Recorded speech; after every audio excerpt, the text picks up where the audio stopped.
ತಿಂಗಳಿಗೆ ಕೊಡ್ತಾರ. ಆಯ್ತು, ಮತ್ತೆ ಪ್ರಶ್ನೆ ಇಲ್ಲಿ ತನಕ ಏನ್ ಮಾಡ್ತಿದ್ದಾರೆ ಈಗ? ಕೊಡ್ತಕ್ಕಂತ ಇದನ್ನ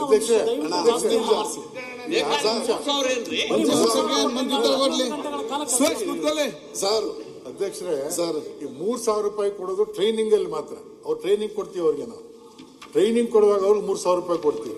ಟ್ರೈನಿಂಗ್ ಆದ್ಮೇಲೆ ಅಪಾಯಿಂಟ್ ಮಾಡ್ಕೊಂಡ್ಮೇಲೆ ಅವ್ರಿಗೆ 15,000 ಸಂಬಳ ಕೊಡ್ತೀವಿ. ಸರ್ ಇದರಲ್ಲಿ ನಿಮ್ಮ ಟ್ರೈನಿಂಗ್ ಅಲ್ಲ, ಟ್ರೈನಿಂಗ್ 3,000 ಎಷ್ಟು ಮಾಡಬೇಕು? ಎಲ್ಲಿದೆ ಹೇಳಿ? ನೀವು ನಿಮ್ಮ ಆಫೀಸಲ್ಲಿ ಕೆಲಸ ಮಾಡ್ತಾರಲ್ಲ, ಅವ್ರ ಟ್ರೈನಿಂಗ್ ಎಷ್ಟು ಕೊಡ್ತೀರಾ ನೀವು? ಟ್ರೈನಿಂಗ್ ಅಂತ ಇಲ್ಲ, ಮಾನವೀಯತೆ ಬೇಡವಾ? 96 ಕೋಟಿ ಲಾಭ ಮಾಡಿದ್ದಾರೆ. ಅದರಲ್ಲಿ 1 ಕೋಟಿ ಕೊಡಿ.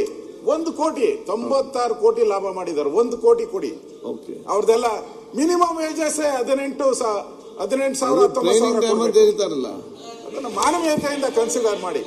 ಆ 3,000 ಇರೋದು ಒಂದು ಸರ್ಕಾರ ಇರುವಾಗ ತಾವು ಯೋಚನೆ ಮಾಡಬೇಕಾಗಿತ್ತು. ಅದ್ರ ಬಗ್ಗೆ ಟ್ರೈನಿಂಗ್ ಸರ್ಕಾರ ಇತ್ತಿಲ್ಲ. 2023ವರೆಗೂ ತಮ್ಮದೇ ಸರ್ಕಾರ ಇತ್ತಿಲ್ಲ. ಇವತ್ತು ನಮ್ಮ ಸರ್ಕಾರ ಬಂದಾದ್ಮೇಲೆ 3,000 ರೀತಿ ಮಾಡಿಲ್ಲ. ಟೆಂಪರರಿ ಬೇಸ್ ಏನ್ ಕೆಲಸ ಮಾಡ್ತಾರೆ? ಒಂದ್ ನಿಮಿಷ ಅವ್ರಿಗೆ ಅವತ್ತಿಂದ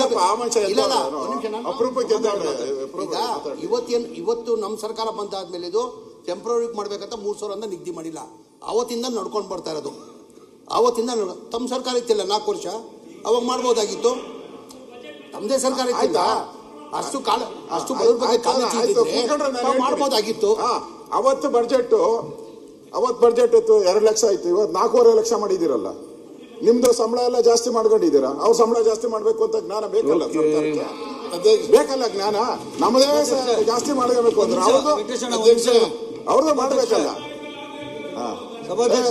ನಮ್ಮ ಜಮೀರು ಇರೋಣ, ಜಮೀರ್ ಅವರು 5 ಸ್ಟಾರ್ ಹೋಟ್ಲ್ ಹೋದ್ರೆ ಟಿಪ್ಸ್ 3,000. ಮೈಸೂರು ಸಿಲ್ಕ್ ಸಾರಿ ಬಗ್ಗೆ 3,000 ಕೊಡ್ತಾರೆ. ಏನಪ್ಪ ನಾನೇ ಹೇಳಿರೋದು. ಅದ್ರ ಬಗ್ಗೆ ಮಾತಾಡ್ತಾ ಇರಲ್ಲ ನೀನು.